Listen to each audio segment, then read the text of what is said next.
Mapagpalang araw po. Alam niyo po ba na may nadiskubre tayong isang napakagandang kapilya sa Tagaytay? Ito ang San Antonio de Padua Chapel sa Alta de Tagaytay.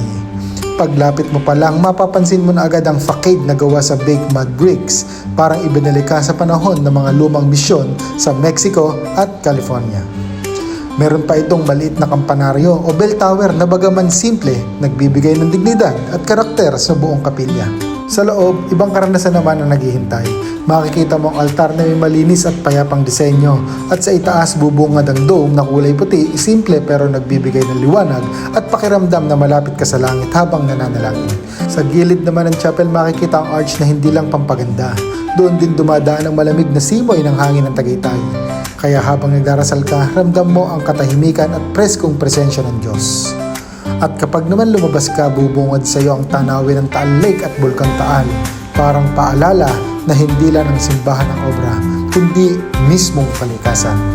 Kaya sa simpleng chapel na ito, magkasama ang pananampalataya, sining at kagandahan ng kalikasan.